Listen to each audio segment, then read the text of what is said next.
What if I told you one of the most horrifying chapters in human experimentation wasn't written in Nazi Germany, but in Imperial Japan?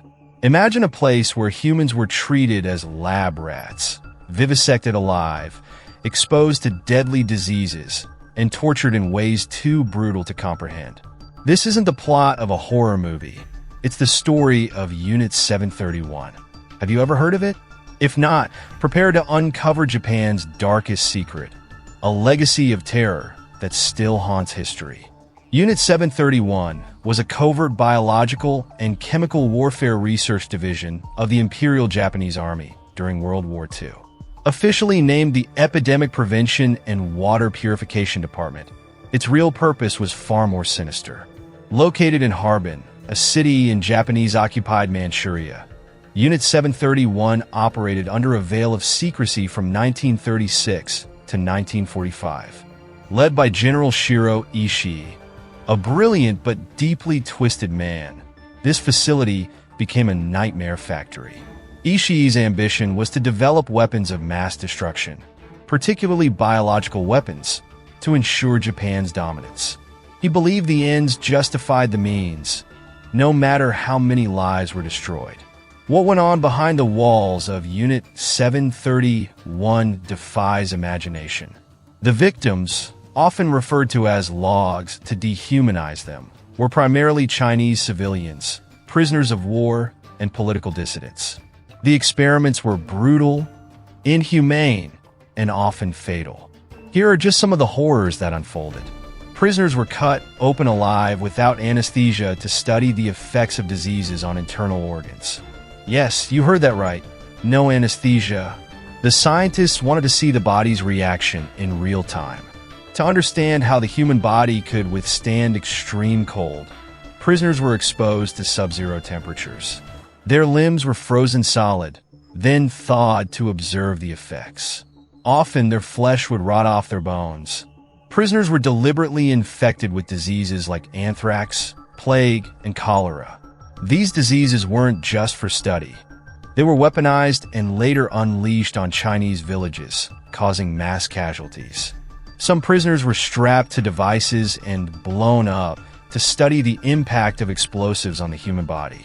These are just a few examples. The full extent of the atrocities remains difficult to comprehend. Can you imagine being part of an experiment where survival was never an option? Who was Shirō Ishii, the man behind these atrocities? Born in 1892, Ishii was a brilliant microbiologist and a rising star in the Japanese military. But his brilliance was overshadowed by his sadistic pursuit of scientific discovery at any cost. Ishii convinced Japanese leaders that biological warfare could be the key to victory. His charm and ambition earned him almost unlimited resources.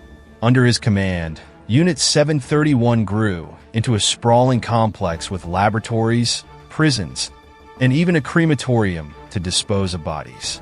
After the war, Ishii's fate took an unexpected turn, which we'll reveal later. But for now, ask yourself, how does someone justify this level of cruelty? The victims of Unit 731 came from all walks of life. While most were Chinese, the unit also experimented on Russians, Koreans, and even Allied prisoners of war. Families were torn apart as entire villages were captured and transported to the facility. Survivors' testimonies are rare because few made it out alive. However, some accounts have emerged over the years, painting a harrowing picture of suffering and despair. Imagine being locked in a cell, knowing you're nothing more than a test subject. It's a fate worse than death. Here's where the story takes an even darker turn. After Japan's defeat in 1945, many Unit 731 scientists, including Shirō Ishii, were never prosecuted. Why? Because the United States struck a deal with them. In exchange for their research on biological warfare, the U.S. granted immunity to these war criminals. This secret arrangement allowed Ishii and his team to live freely while their victims' stories were buried. Think about that for a moment. The perpetrators of some of the worst war crimes in history walked away without punishment. Is justice ever truly served? Let's dive into some of the more obscure and bizarre aspects of Unit 731. Unit 731 bred millions of fleas infected with the plague. These fleas were dropped over Chinese villages using ceramic bombs, leading to deadly outbreaks. The Japanese government tried to erase all evidence of Unit 731 by destroying its facilities. But remnants still remain, and in Harbin, the site has been turned into a museum.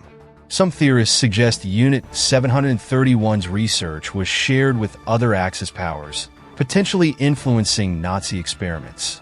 This remains speculative but chilling. After the war, Ishii lived a quiet life and died of throat cancer in 1959. He was never held accountable for his crimes.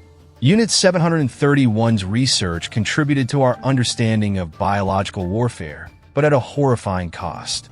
Some argue that their findings accelerated the development of modern medicine and weapons.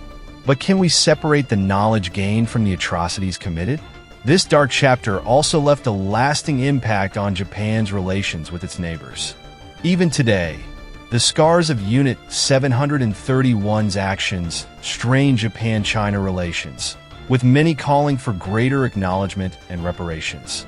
Despite the efforts to erase Unit 731 from history, new discoveries continue to emerge.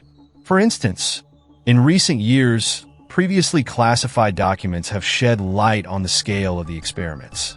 As time passes, more survivors and their families have come forward to share their stories. Some theorists believe Unit 731's atrocities were even more extensive than documented, involving secret projects that remain undisclosed. Why should we care about something that happened over 70 years ago? Because history has a way of repeating itself. Understanding the horrors of Unit 731 reminds us of the importance of ethical boundaries in science and warfare. It also serves as a cautionary tale about unchecked ambition and the dehumanization of others. Have we truly learned from these mistakes? Or could something like Unit 731 happen again? Unit 731 represents one of the darkest stains on human history, a horrifying example of how ambition and science can spiral into madness when ethics are cast aside. The atrocities committed within its walls didn't just destroy lives. They shattered the very idea of humanity. Victims were not seen as people, but as tools, stripped of dignity and used in the name of progress. Can such a stain ever be washed away? What makes this story even more unsettling is the lack of justice. Many of the scientists involved in Unit 731's horrors were not only spared punishment, but were rewarded with immunity and positions of influence. Think about that for a moment. Those responsible for unimaginable suffering lived out their lives freely, their crimes swept under the rug of political convenience. Is this a failure of justice or a calculated sacrifice of morality for progress?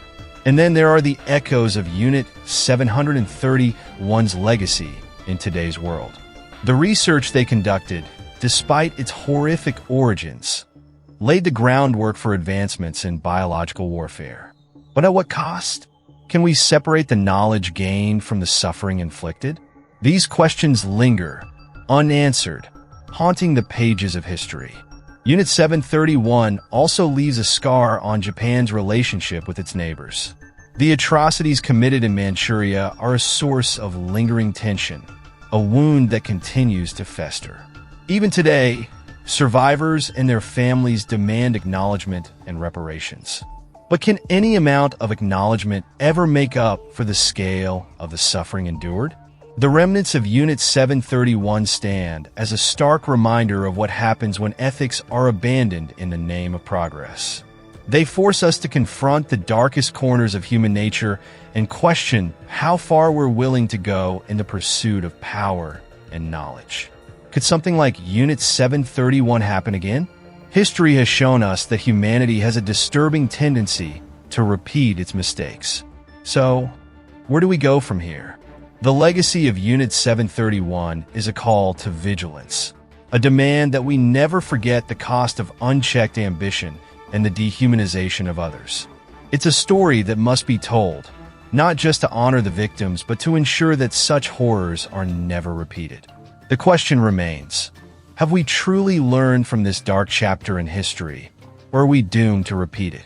If this story left you speechless, share it. Let others know about the horrors of Unit 731, and let's continue to uncover the hidden truths of our past. Together, we can ensure that history's darkest secrets serve as a lesson for the future.